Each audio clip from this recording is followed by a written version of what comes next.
On today's episode of Beyond the Studio, I have Taylor Juarez with me. So Taylor has been running the studio since it opened, and even before that, she has been running the day-to-day of my video production company for years before that.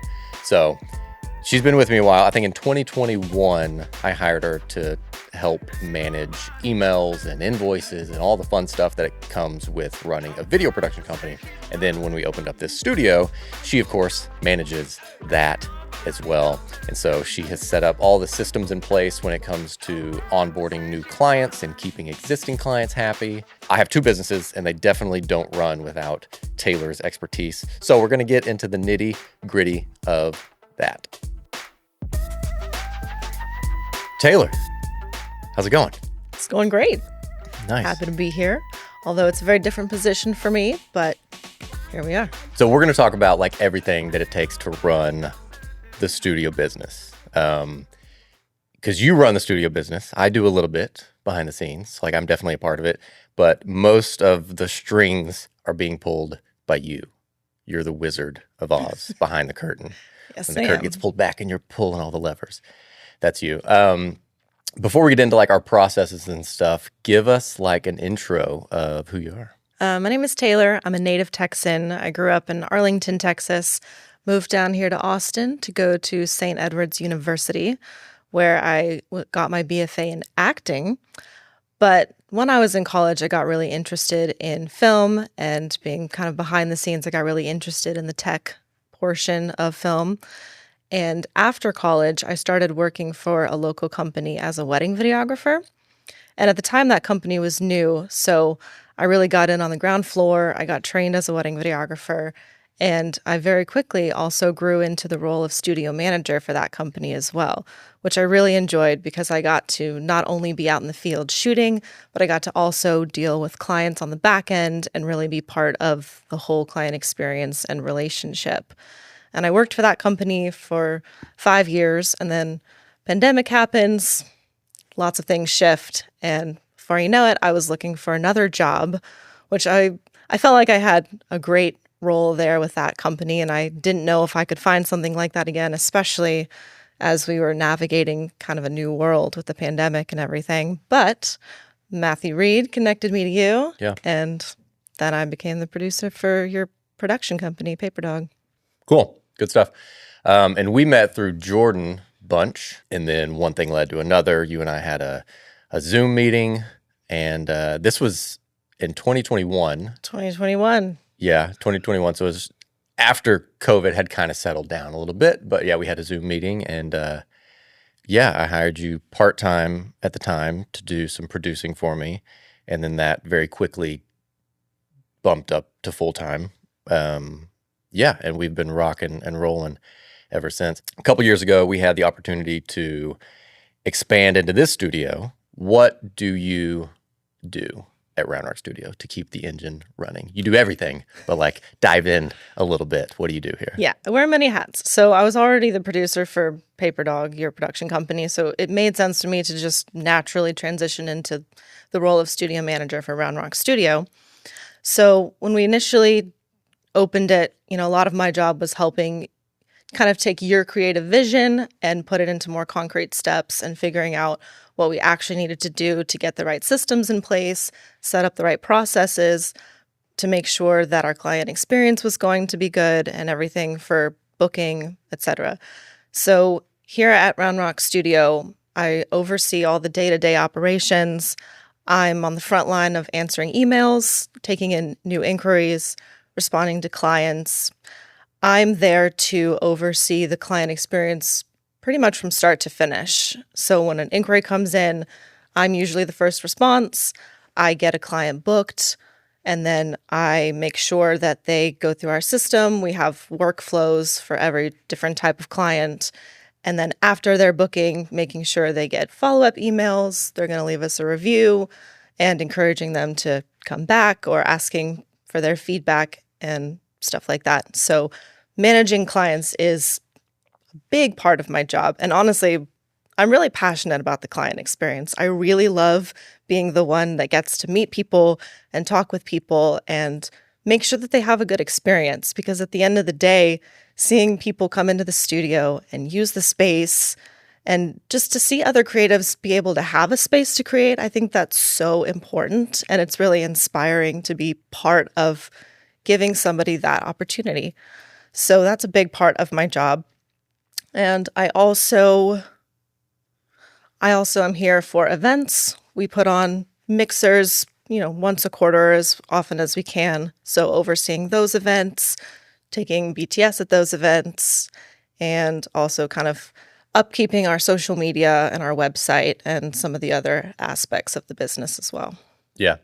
Yeah, a lot of behind the scenes stuff. And yeah, the customer relation stuff is like the most important thing. Like, I mean, maybe not the most important thing. There's probably a few other things that are as important, but like, we say it all the time, like, yeah, we're in the studio business, but more than that, we're in the customer service business, right? Because if somebody comes in here and they don't have a good time, or even before they come in here, like if they book it and they don't have a smooth experience of booking the studio, then they're not going to book again with us, and we hear it all the time that like people book the studio and they're like, man, that was such a smooth process. Like we've called other places and we didn't get a call back or like whatever, but like working with Round Rock Studio, I sent an email and then I got an email back and like it was just a seamless process. And that's all because of the processes you have set up. What are some of the processes like when a client emails us and they say, hey, we want to book the studio for 2 hours on Thursday? What do you do after you get that email? So one of the things that was really important to me when we started this studio was making sure we had a really good CRM, which is a software that basically manages all of our clients. We use 17 Hats, which I've been using for many years. You love 17 Hats. Love it. You talk about it all the time. Yes, love 17 Hats. But it's a place where all of our client information lives. So we have a lead capture form on our website. So when a client fills that out, it immediately goes into 17 Hats, gives us all of their information. And then from there, I respond based on what they're looking for or what they want for their booking. And there's usually a little back and forth communication to lock in dates and times and some of the extra things they may or may not need for their booking. Then I get them booked. So I send a quote, which includes our contract, which we send to everybody, and an invoice. And once they sign the contract and pay the invoice, then they are officially locked in on our calendar. So I also have workflows in 17 Hats. So a new client goes into a specific workflow and there are different email templates attached to that and different steps. Once a client is recurring, they go into a different workflow every time they book.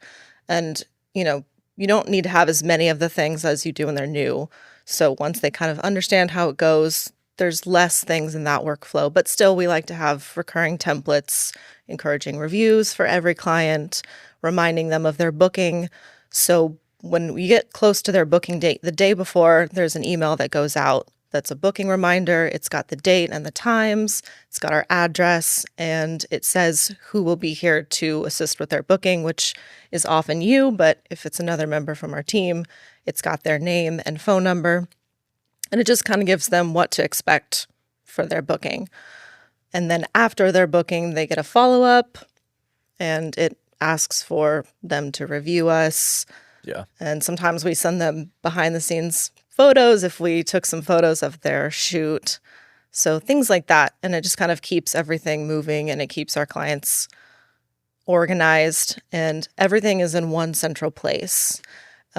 We also are listed on Peerspace and Gigster, and those platforms have their own systems for booking, which we use. However, I do still like to import a client's information into our system. That way we still have all of our clients in one central place, and we can send our own email follow-ups in addition to communicating with them through those platforms. Yeah. And when we put them on our system, we get their email address. And so we can add them to our newsletter, and we can send out some newsletter emails. Yes. And that is part of our workflow. Every time a client puts their information into our system, they get put onto our email list. So our email list is always growing from anybody who's inquired or been here to our studio. And we like to send out newsletters that have information on upcoming events, or if we're going to do a workshop, or anything that we just kind of want to keep people informed on as far as news about the studio. Yeah. Yeah. And I've always heard that like newsletters are like the most important part of your marketing material. Like you got Instagram, you got Facebook, you got all the things, but email newsletter is like the king by a country mile, and it's been that way for forever. Beyond the Studio is produced and recorded at Round Rock Studio, the perfect space to bring your visual ideas to life. Round Rock Studio is a photography and production studio with a 20-foot by 20-foot cyclorama wall. The studio has built-in lights, essential grit gear, and even a client green room, setting you up for a successful shoot. Round Rock Studio also offers podcast recording in their state-of-the-art podcast room, including microphones, cameras, lights, and everything you need to get your podcast out into the world.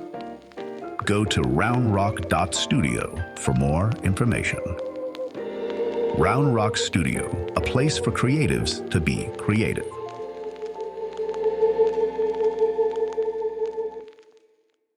You touched on like asking for reviews after each booking.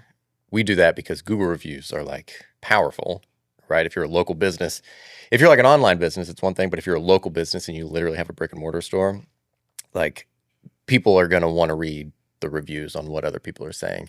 So yeah, we pester people for Google reviews all the time. And we actually don't, like, what do you think the success rate is of getting a review for every client that comes in here? Because we see multiple clients a week, but like we don't get multiple Google reviews a week. Yeah, I think we get enough. I'm happy with like the people that have reviewed us, and we've gotten outstanding reviews. But it's one of those things that's tricky. It depends a lot on the person, and it's another thing you have to do.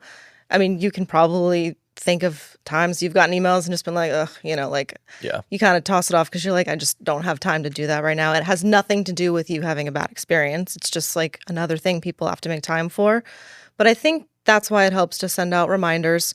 It feels weird to us because it feels like we're bugging people, but I don't think that people actually receive it that way because, again, to them, it's just they're getting emails every day. They're getting all kinds of stuff. So sometimes it's just that little reminder of like, oh, yes, I do want to review them because I had a great time at the studio. Yeah. And so it helps to just kind of keep slipping in the inbox a couple times, in the weeks after they book, especially if they are a recurring client and they've come multiple times, but they haven't left a review yet. It's like, hey, we know you love us. Just take a couple minutes. And sometimes even just mentioning it as they're leaving the studio in person, kind of making that additional connection will help people to want to leave a review. But I think we've really gotten outstanding reviews for us being almost through our second year of business. And across the board between Peerspace and Google, I think we have a really good reputation. Yeah, for sure. Peerspace is good because like it's almost required for them to leave you a Google review. It's very similar to, or not a Google review, but a Peerspace review. It's very similar to like Airbnb. Like if you rent from Airbnb, you pretty much will always leave a review of the place. So that's what's good about them renting through Peerspace. Even though Peerspace takes like a 15% cut or however much it is, they already have their processes in place and they get you those reviews. So yeah, we see a lot of success through Peerspace. And I think that was the first thing we set up. Like I remember sitting right there when we had our desks around that pillar, and I told y'all, I was like, hey, we're live on Peerspace, and we like gave high fives, and that was like a big goal that we had achieved. We were finally live on Peerspace, and I think our first few bookings were through Peerspace. Like we wouldn't have gotten those bookings, and we wouldn't have gained like a little bit of momentum without Peerspace. So, I mean, I always tell people like the first step is to get your studio up and running and get it set and get it looking great, but then your first like digital presence needs to be on Peerspace because that's how people are going to find you. It's like if you're opening up a bed and breakfast, obviously your first stop on the internet is going to be Airbnb.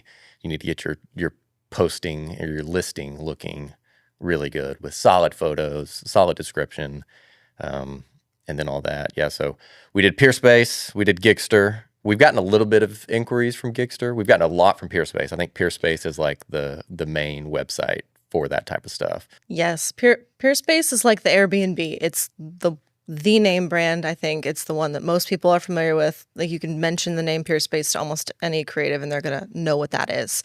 So I think it's really been very beneficial in our initial growth, especially in the first year, because even though we did very quickly have our website up and running, you don't really have an audience unless you put your space out on a platform that already has tons of users. So being able to reach people that way, I think, is super important. Yeah. And then we did our website, and then we opened up an Instagram account. And yeah, I think really the only social media we focus on is Instagram. Like, we have a LinkedIn page. I post on LinkedIn, like on my personal side of it, but I feel like I don't do much on the business side of it on LinkedIn. And then we also don't do much on Facebook. But like Instagram, I think for our industry, photographers and videographers and models, I think Instagram is king for that type of stuff. Yeah. And I think where we've seen a lot of success is when we host our mixers. Yeah. And everyone comes, and not only are we shooting behind the scenes content of what people are doing, everyone is shooting their own stuff. And after that event, we'll have tons of people posting the stuff that they shot here at our studio. And so we've seen a lot of growth just in the aftermath of having events and having all this content out there, that's getting a lot of engagement the few days after. And that's been really great as far as growth for our studio. Yeah. Yeah. So we host mixers usually every quarter. And they are like just a time for us. We open up the studio, right? People show up with the camera. We provide the models, and we already have the lights set up. So like we have little areas that are ready to shoot. You show up with your camera, and then bada bing, bada boom, you have some great shots for your portfolio. And you get to meet other photographers. You get to meet models. You get to hang out, snacks, drinks, the whole thing. It's fun. We had like 50 people show up at the last one, which is a lot. And it was like, the next event, I don't want to have 50 people there. I want to have like 28. Cap it at 28. Just cap it. Just cap it at 28. So we require registration, so we don't just get random people showing up, and we get their email.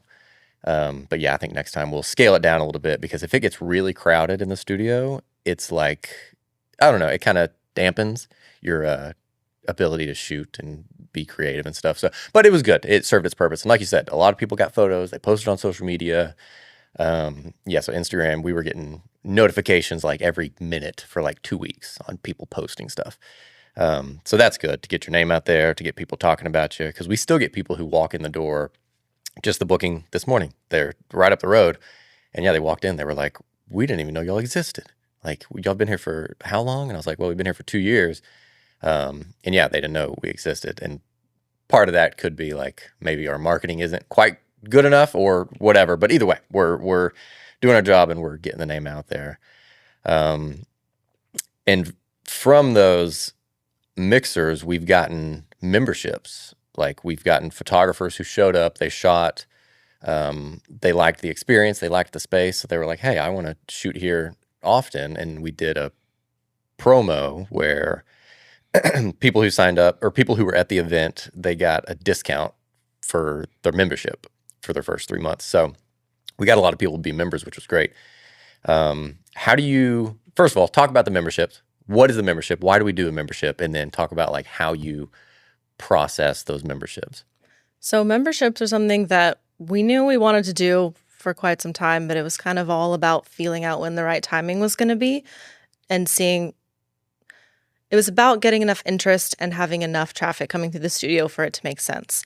And at one of our last events, we started having people asking us, hey, do you offer memberships? Is it possible to have a membership? Because photographers especially are thinking in terms of that, and that's something that they're used to doing. A lot of photographers don't have their own studios or spaces to shoot, so they're always having to go out and find places to shoot their clients.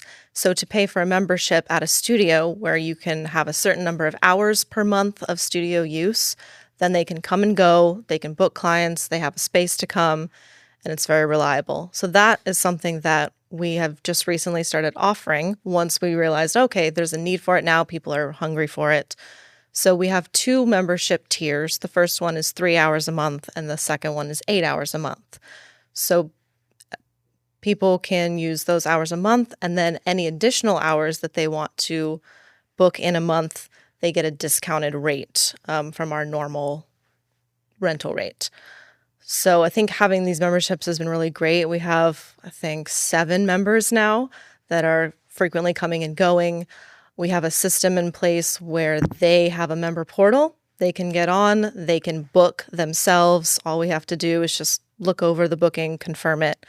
But for the most part, they have access to a calendar so they know when we're free, when they can book. And the great thing about the memberships is the idea behind it is that we're getting to know these people. These are people that are here regularly. We know them, we trust them. They can access the studio by themselves. We don't have to be here. For a typical booking, someone from our team is here, we're hosting, we're here to make sure everything goes well. But for members, they're getting to kind of go to the next level where they have access to the studio almost 24/7, not quite 24/7, but they have a pretty good range of hours that they can come, and we have a way that they can access the studio. So I think that flexibility for photographers who are regularly needing to shoot clients or easily get into a studio without having to go through a whole process is very beneficial. Yeah. Yeah, because sometimes we'll get inquiries from like, a non-member, and they'll say, hey, can we rent the studio for 1 hour on Saturday? And our policy is we have a 3-hour minimum on the weekends because we have to host them, so we don't want to drive up here just for 1 hour. Yeah. But the members, like you said, they have like 24/7 access. So if they want 1 hour on Saturday at 2 a.m., well, they can do that now because they have access. The benefits of being a member, it's beneficial for them, and it's definitely beneficial for us because we know who's in the studio. We trust them. We don't even have to be here to host them, right? They just kind of come in and host themselves. So, yeah, it's great. And then we're also doing members-only events just to have like a little perk, of being a member where you meet the other members and it's a little photo shoot and all that stuff. So we're really focusing on like building a community because there's a lot of photographers in our area. There's a lot of videographers in our area. So yeah, bringing them all together and hanging out and growing that community is great. I think the other benefit of that too is that we're getting to build these relationships with other photographers and videographers. So if we need to refer somebody, we know exactly where to go. Because sometimes we get studio inquiries where not only are they interested in the space, but they ask if we have any crew or they need a photographer, they need a videographer or something. So then we can say, yes, actually, here are some of our photographers that are members of the studio. Feel free to talk to one of them. So that's nice to be able to pass off business when we have it and we can vouch for these photographers. We know they're great. They're in the studio all the time. So I think that kind of fosters a really good connection as well. Yeah. Yeah, we're building a network. Your network is your net worth is a quote that I feel like I've said probably every episode. Absolutely. Because it's true. It's true. And you hear it growing up, like in my younger time in my career, I would hear it, but it never would like click. But now I'm like, okay, it's all about who you know. It's not all about, but it's like really about like who you know. When I was growing up, my dad used to always say, it's not what you know, it's who you know. And I used to be like, what does that even mean? Yeah. Now that I'm an adult, I'm like, yes, Dad, absolutely. My entire career success has been based on who I know. Every job I've had, every gig I've worked, it's because I knew somebody, not because I applied, to some random application and had to start from scratch. So, yeah, 100%. 100%. Yeah. Yeah, totally agree.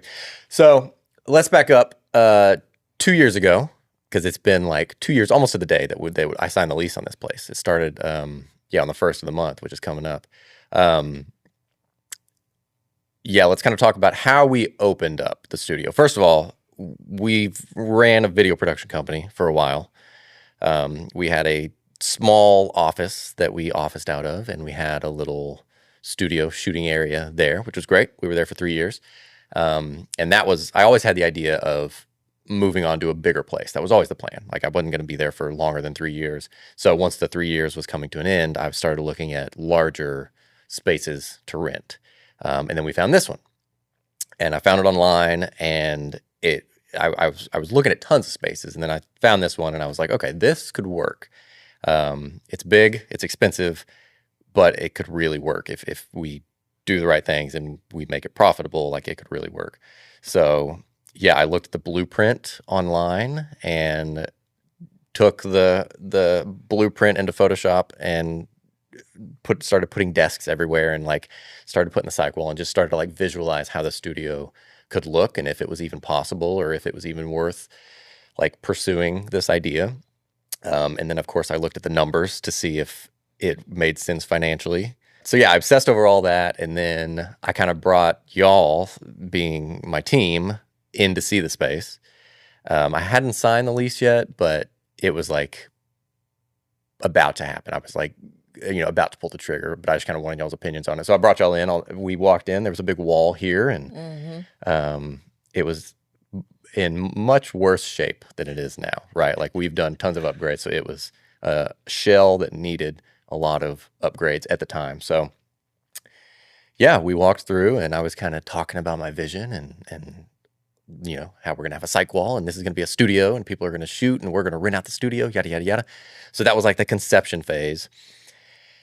Then we signed the lease, and we hired an interior designer to kind of help make it look good, which it does, right? So she did her job. And then we hired contractors to do their job, and they built the cyc wall in the back, which was kind of like step number one to getting this idea off the ground, was to have a cyc wall that we could market out and start making money. And then we brought the team in, and we had desks, and we were editing, and the whole thing, it just kind of went from there. We started on Peerspace. We already mentioned that. Mm-hmm. That was kind of step number one. After a month or two of being in the space, it was finally presentable enough to present it to clients and to start renting it out. So we put it on Peerspace.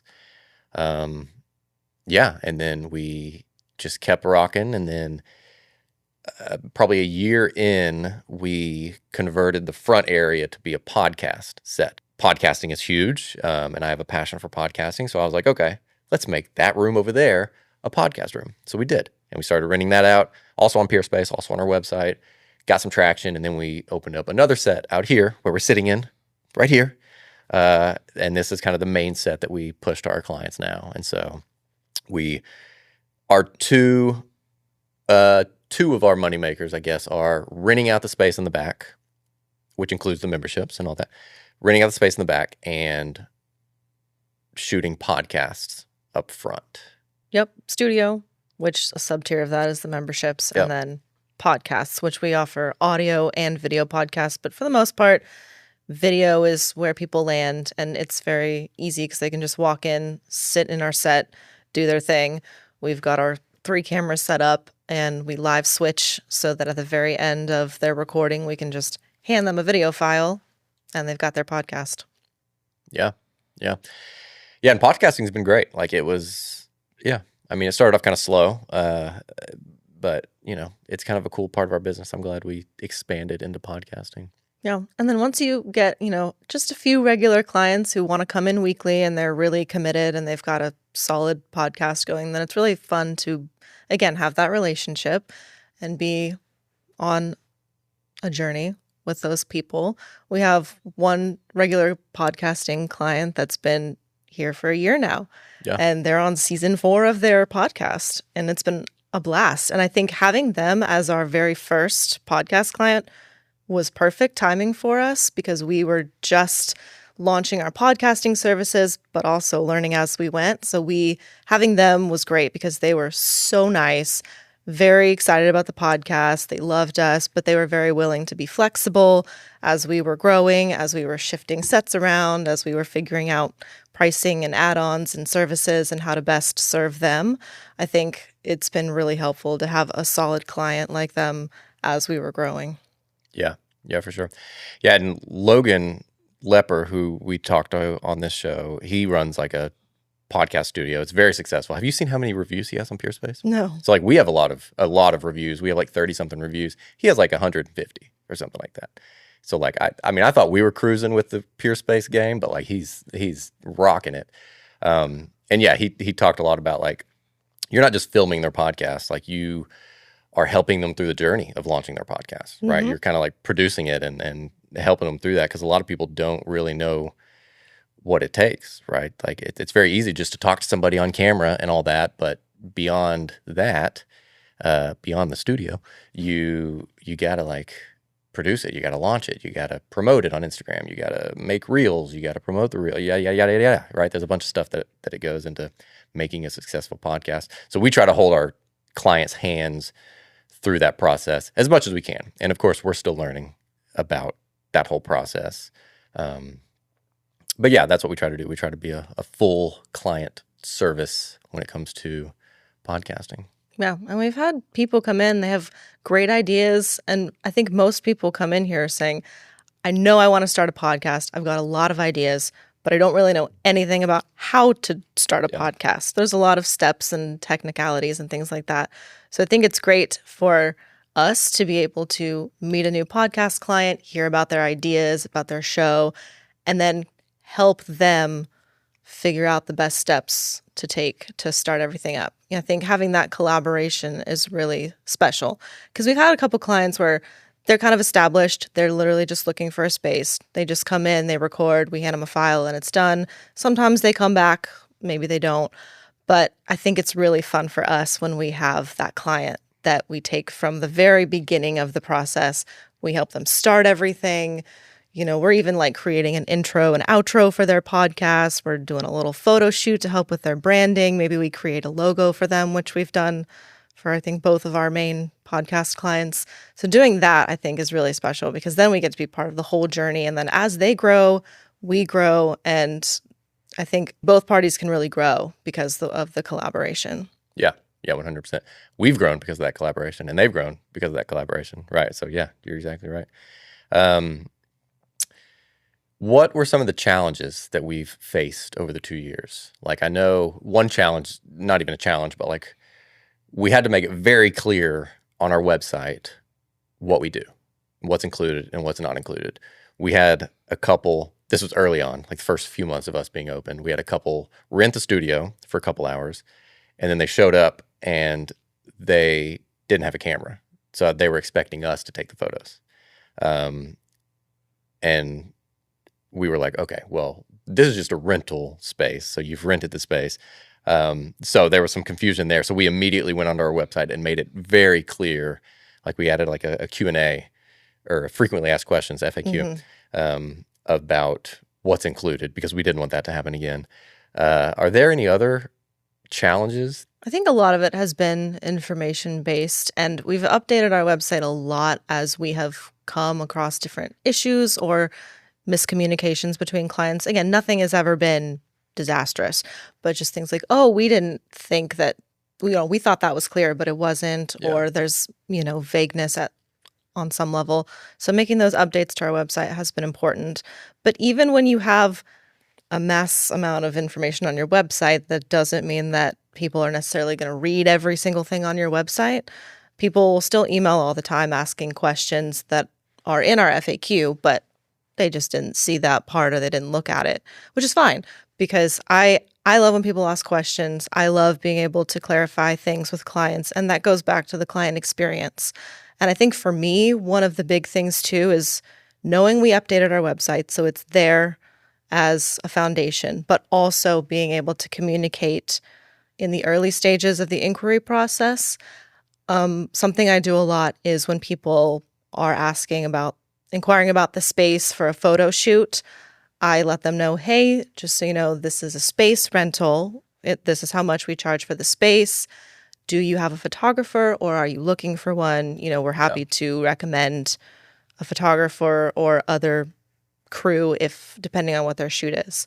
So I think having that back and forth communication at the beginning, and I've had some people that said, oh, yes, actually, I'm looking for a photographer. So, oh, great. Well, we have people we can recommend. So they rent the space and they can also, book a photographer that we refer them to. Or in a few cases, sometimes we've done photos for people. But I think just having that communication at the beginning helps a lot because some people don't know exactly how the industry works, or they just know that they need something, but they don't fully understand what all is included or not included. So I just like to over communicate when it comes to initial inquiries. Yeah, communication or like confusion in communication is like probably the root of so many problems in the world. And so including our studio. Yeah, and memberships, I feel like we're talking a lot about memberships, but honestly, like it's a very important part of our business, and it's a new part of our business that I'm hoping that we continue to grow until we have like dozens of members. Like that'd be great. But yeah, like we've gotten opportunities from our members. Like just recently, we had a member who works at another company who is hiring us to produce a video from our production company, right? So there's a lot of crossover there. Yeah, so if someone is opening up a studio, like definitely get a membership program going. And again, ours are 3 hours a month or 8 hours a month, and they get a significant discount. I think for the 3 hour a month tier, they get like a 30% discount. I'm just doing like quick math in my head. And for like the 8 hour a month, they get like a 60% discount, which is a pretty big discount. So they're paying, a fraction of what a normal studio hourly rental costs. They're paying a small fee for that. What I was going to say about memberships is it was something that we very early on in the studio you wanted to do, but initially we tried to offer co-working memberships. Yeah. So initially we thought, we have this huge office space. We only need a section of it. It would be great if we had creatives in here all the time who could come, they could work, we could offer other things. So we tried that first. And that was a learning experience because there wasn't really much interest, and we kind of like tried for a while to see, we tried to promote it for a while, but that never really took off. So I think, we pulled back, we took that away, and then thought, okay, we still want to figure out how to have members, how to build community, but we kind of just sat back and let that idea simmer for a while until we started getting photographers and other creatives asking us, hey, do you have memberships? And then realizing, memberships for studio time makes more sense because that's really what people are after, is being able to have a space to create. Yeah, we've definitely pivoted our business over the years and we'll continue to pivot. Like, our business plan isn't set in concrete, like it's not made of stone or it's not written in stone. It's definitely a flexible business plan that you can pivot over the years. And I've seen that with other studios as well. And even like in my own life, I've pursued business ideas, for a few months. And then I've realized that like, hey, I need to put on the brakes. This isn't worth it. It's a good learning experience, but I need to put on the brakes and pivot to another business or another idea or something like that. Yeah, well, thanks for being on the show. Yeah, maybe we can do like a part 2 in a year, and then we'll see how we've pivoted in a year. Maybe that would be very interesting. Will change. A lot changes in a year. We've had, just thinking about our first year and then this being, we're almost to the end of our second, all the things we've been through and seen and the ways we've grown. And I think this year has been particularly exciting because we've really had that momentum going. Yeah. We've had regular people in and out of the studio. The word is spreading a lot and we're starting to see that word of mouth happen. And I think that's been really exciting. Yeah. Yeah. That first year was kind of rough. But yeah, this year we've had multiple months that are profitable. And it's only continuing to grow from there. We have a video production company, which we keep bringing up, that definitely picks up the bill for especially during that first year. Paper Dog definitely picked up the bill for the studio, which is the case for, as you would imagine. And I feel like there's probably a lot of people who are in a very similar space where they have a production company and then they're opening up a studio. Initially, that studio is not going to be profitable unless you just hit the jackpot and do it right and you're in the right space, whatever. But in our case, that first year was not profitable. But luckily, we had the production company to kind of help it along. But it is what it is. That's business. Well, cool. How can people find you on the interwebs? So my business is TaylorBrookCreativeSolutions.com. And then I'm also on Instagram with that same name. So you can find me on those 2 places. Well, cool. Thanks for being here, Taylor. Yeah. Thanks for having me.